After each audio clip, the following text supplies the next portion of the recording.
പൊന്നും പണവും കേടുന്നുണ്ടാക്കുന്ന ഞാനിപ്പ ആലോചിക്കണേ. 5 പൈസ ശ്രീധരൻ വേണ്ടെന്ന് പറഞ്ഞിട്ടുണ്ട്. എന്നെ മാത്രം മതിന്ന്. മേനാണ് ആൺകുട്ടിയാ, കണ്ടില്ലോ എന്റെ ഫോട്ടോ ഇങ്ങനെയൊക്കെ നിക്കണ. ഇപ്പോഴത്തെ കാലത്ത് ഇങ്ങനെ ചെക്കന്മാരുണ്ടാവോ? സ്വത്തിനാശല്ലാത്തേറ്റിങ്ങളെ മേനെ മറ്റേ ആ ചെക്കന്റെ ചായല് സുന്ദരി നീ വന്ന് നോക്കി നരസിയൊക്കെ ഒരു ആലോചന കൊണ്ടുവന്നിക്കണേ. അനക്കെന്താ ബ്രോക്കർമാരായിട്ട് ബന്ധമുണ്ട്? ആലോചന ഉണ്ടോ? ഒരു പെൺകുട്ടി പൊര നിറഞ്ഞു നിക്കുന്നുള്ള ഒരു ബോധം ഒങ്ങക്കില്ലേലോ? ഓക്ക് പറ്റിയ ആലോചന അത്. കുന്നത്തെ ഹുസൈനാജിന്റെ മൊറാസി.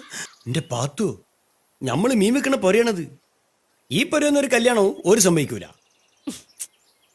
ചെക്കനും പെണ്ണിന്റെ പൊരക്കാരും സമ്മതിച്ചാലോ? സംഗതി നടക്കൂലേ? ചെക്കൻ എങ്ങനെ സമ്മതിക്കാനാണ് പാത്തു?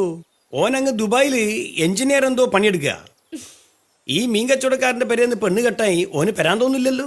അവിടാണ് ഈ പാത്തുന്റെ മിടുക്ക്. ഇഞ്ച മോളെ എനിക്ക് ഇഷ്ടാണോന്ന് നമ്മൾ നേരിട്ടായിട്ട് ചോദിച്ചു. ഓൻ ഇഷ്ടാണെന്ന് ഓനും പറഞ്ഞു. നെയ്യ് കെട്ടിക്കോന്ന് ഞാൻ പറഞ്ഞു. പിന്നെ 5 പൈസ ഞാനും മൂസക്കായി ശ്രീധരൻ തെരൂല മോനേന്ന്. ഓനതും സമ്മതം. ഞാനാരാ